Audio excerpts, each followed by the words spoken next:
आज की कहानी नाग और चींटिया की।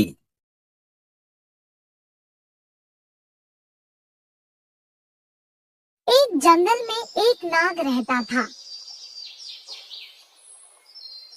वह रोज चिड़ियों के अंडों, छिपकलियों, चूहों, मेंढकों, खरगोश एवं छोटे छोटे जानवरों को खाता रहता था।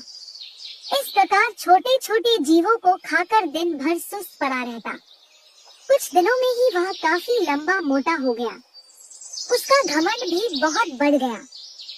एक दिन नाग ने सोचा, मैं जंगल में सबसे ज्यादा शक्तिशाली हूँ। मैं जंगल का राजा हूँ। अब मुझे अपनी प्रतिष्ठा और आकार के अनुकूल किसी बड़े स्थान पर रहना चाहिए। यह सोचकर उसने अपने रहने के लिए विशाल पेड़ का चुनाव किया। पेड़ के पास चींटियों का एक बिल था।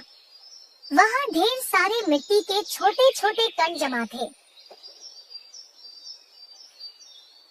नाग ने कहा, यह बवाल मुझे पसंद नहीं। यह गंदगी यहाँ नहीं रहनी चाहिए। वह गुस्से से बिल के पास गया और उसने चींटियों से कहा, मैं नागराज हूँ, इस जंगल का राजा। मैं आदेश देता हूँ कि जल्द से जल्द इस कूड़े को यहाँ से हटाओ और चलती बनो। नागराज को देखकर अन्य जानवर थर-थर कांपने लगे,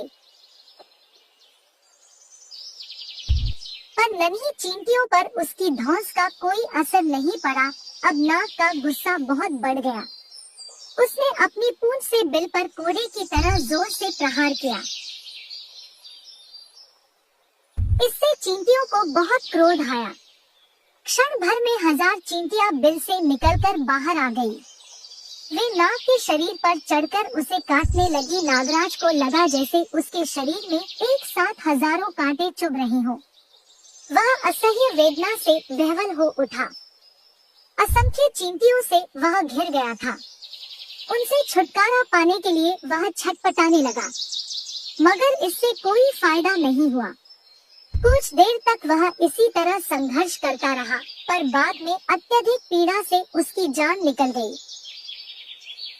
शिक्षा किसी को छोटा नहीं समझना चाहिए। व्यर्थ के घमंड से विनाश हो जाता है।